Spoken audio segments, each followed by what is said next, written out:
But there could be some valuable lessons here for newbies and current owners alike. So let's talk about it with Tesla investor and reporter Sawyer Merritt. He's got a huge social media following, does some great work on educating folks about this new way, really, of driving and operating. Sir, good to have you back on. No, you're absolutely right. And there is an important distinction between Tesla's supercharger network, which has over 55,000 stalls worldwide and growing, and non-Tesla supercharger networks. Tesla's supercharger network has an uptime of roughly 99.95%, I believe. Hi friends, welcome back. So that was Sawyer Merritt appearing on CNBC, and he's essentially the biggest Tesla promoter out there. He's always tweeting stuff on social media, and then moreover, all of the YouTubers who pumping Tesla nonstop, they basically repeat whatever Sawyer says. So he's one of the king people in this ring. The thing that's really funny about this is that when you look at what CNBC gave him for a title, and this is something you have to do when you essentially run a TV show and you have to have a lower third, what's the title of this guy? They wrote Tesla investor and reporter.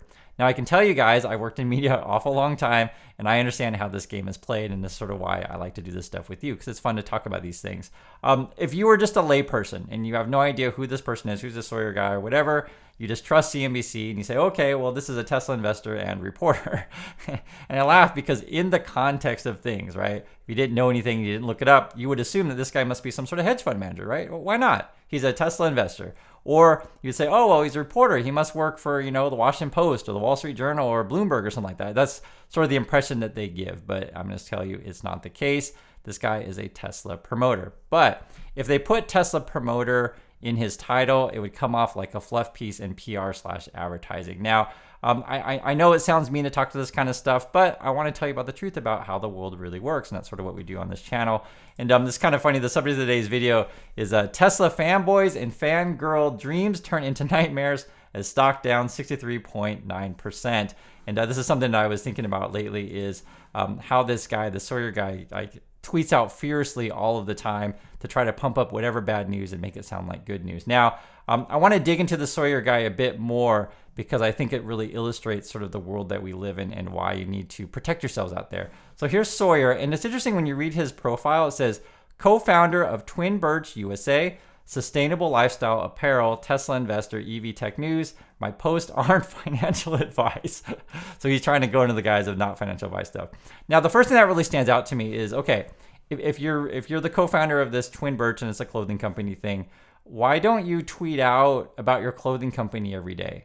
Like, it's really weird to just talk about Tesla. And this is like, I'm just showing you guys, like, all day, every day, it's tweeting about Tesla all day, every day. He never tweets about his clothing company.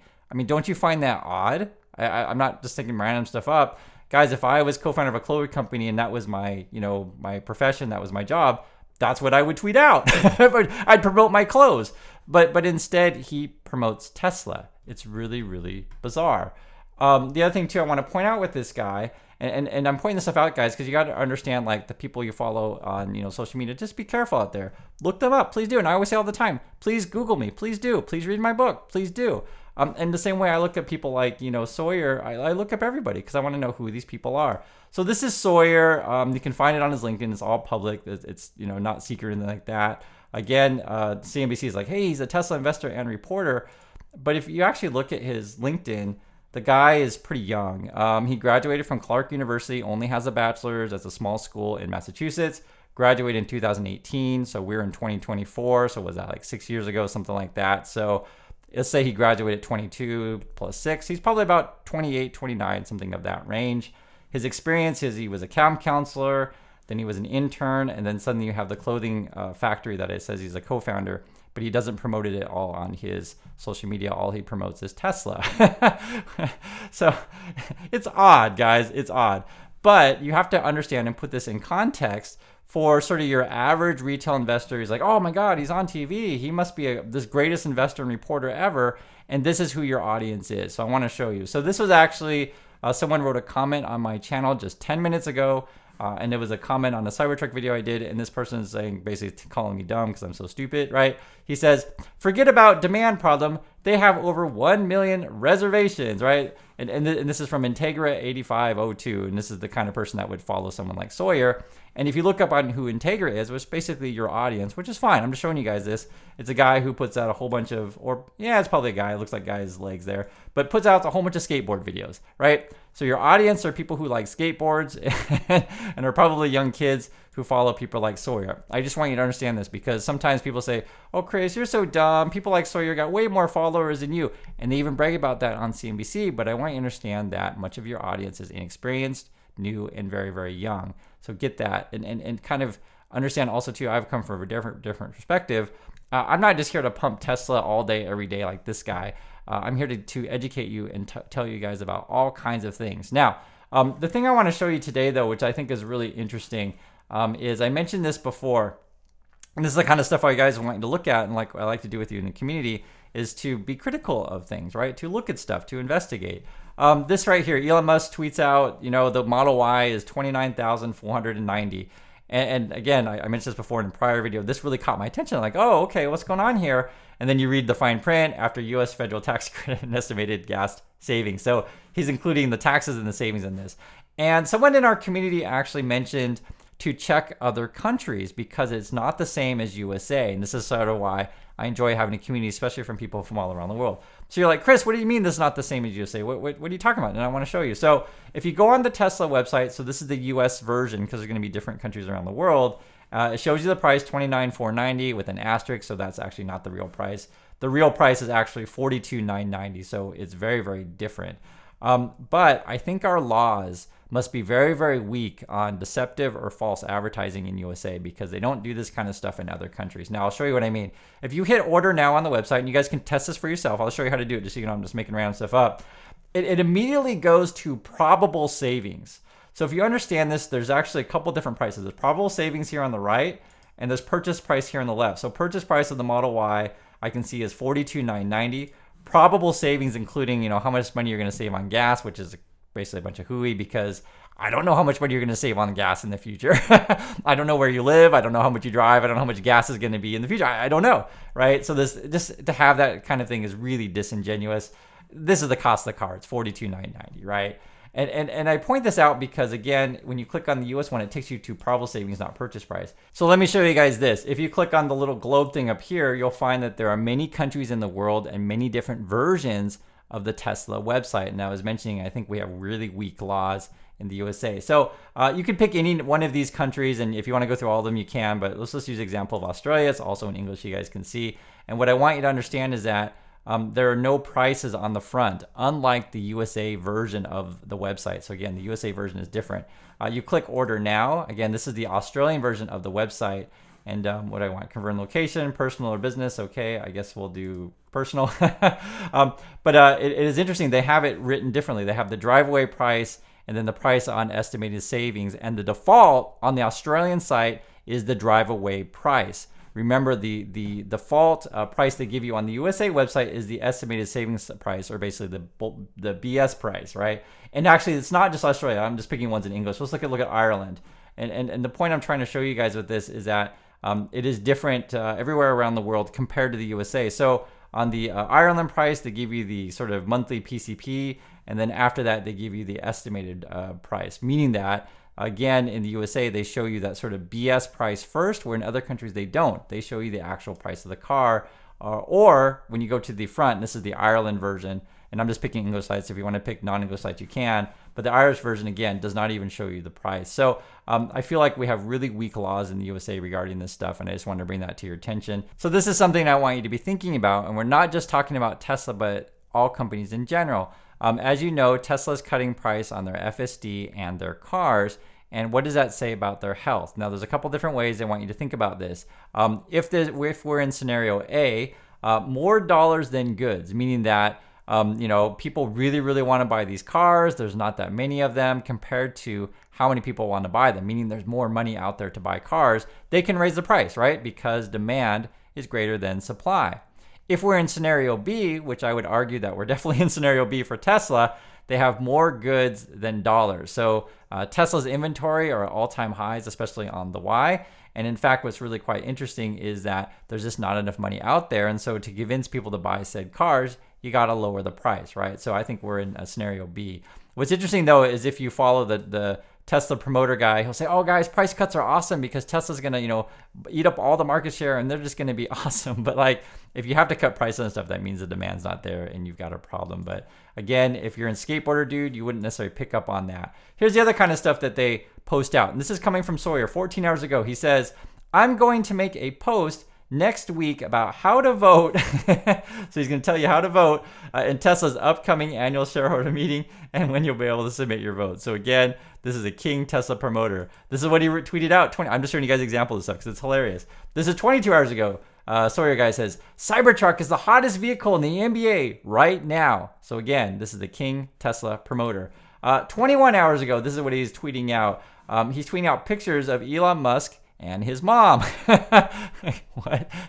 And again, this is the guy who's the co-founder of a clothing company who never tweets out about his own clothing company. In fact, he'd rather tweet out you about pictures of like the price of Tesla cars. And he actually spends time making these graphics. So this is graphic by Sawyer Merritt. You can see it right there. And then all the Tesla pumpers and girls will say, oh, look at this awesome graphic, and it was all tweeted out. I want to give you another example. And guys, the reason why I go over this stuff with you is because I want you to have a critical eye and understand how to read the world. Don't just accept everything that people say is truth. Look it up. Look up everything. I think that's the best advice. So here's another one.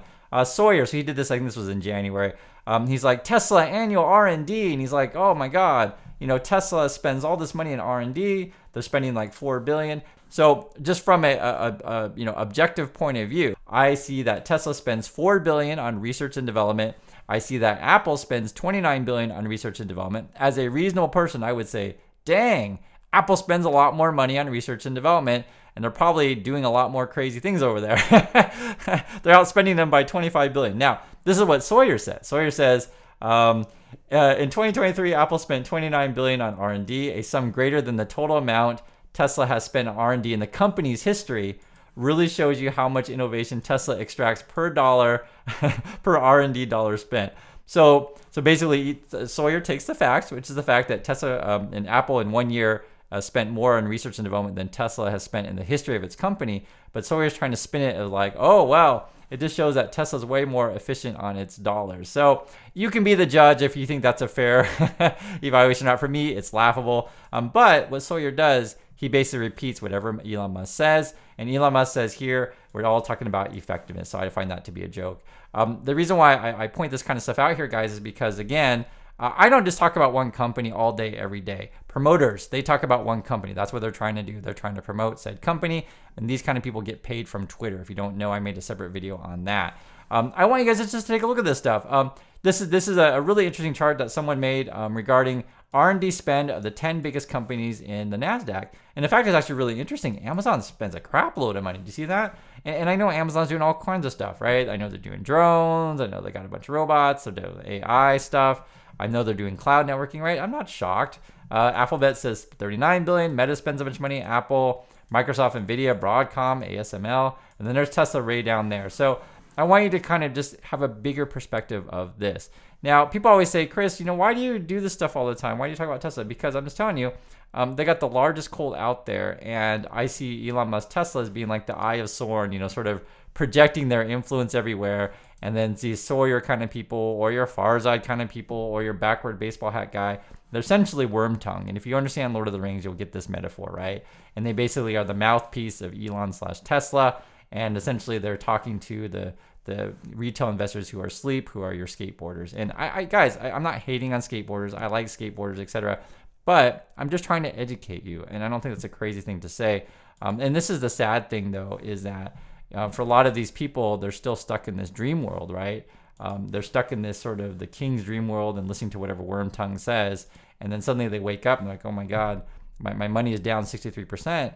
And it's not cool. I would be upset if my money was down that far, right? And what I see our community doing is we're Gandalf. We're trying to break the spell and trying to spread the truth because, guys, all I do is just look at the headlines every day and say, hey, Tesla's cutting prices, right? They're cutting prices in USA, cutting prices in China.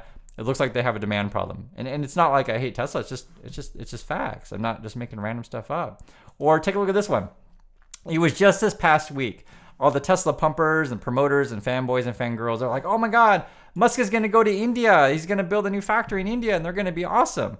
And now this news comes out that he's postponing the trip to India. And so then the fanboys and fangirls have to spend a couple of days. They have to get their marching orders from Tesla. And they're like, okay, how do we spin this one? Chances are they're not even going to mention it. But this kind of stuff, I just tell you what's going on. That's all I do. And the other thing, too, I want to make sure it's very, very clear. I talk about multiple companies on this channel. And I want you guys to be thinking that as well. Don't just get so tunnel vision on Tesla. So this was actually a headline. I think it's an interesting one.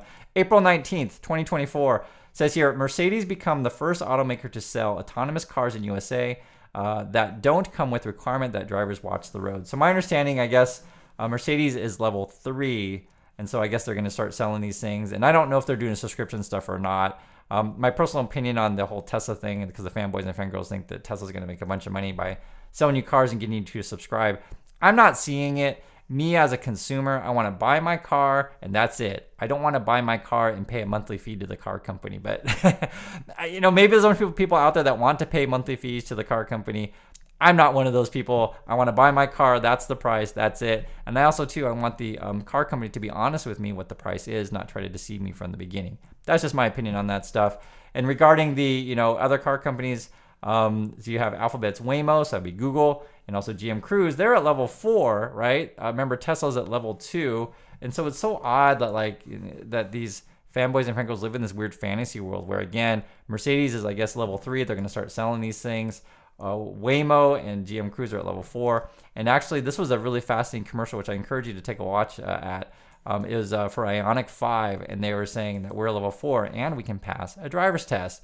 I also want to point this out as well when people say, hey, Chris, you just hate on Tesla all day, every day. It's not true. I did a review on Tesla Model 3. You can listen to that for yourself. But I also did a review on the Ioniq, Hyundai, or the Polestar. Out of these 3, I actually like the Polestar, but I've heard the BMW is really good, but I haven't driven it for myself. I'm a human being. I have opinions. I'm not just a promoter. I look at all kinds of things every day. And this is sort of what I like to do with you. I like to talk about a lot of different topics and always be leery, guys, of the people like this who are... And guys, we go over this stuff every day because I want you to have your guard up. Be aware and be careful of people like Sawyer who say, hey, I'm a co-founder of a clothing company, but then they never tweet anything about their clothing company, and all they do every day is promote Tesla just like an employee, and he's probably getting money from Twitter. How much? I don't know. You'll have to ask Sawyer. So thanks again for your time, everyone, and I'll catch you next video.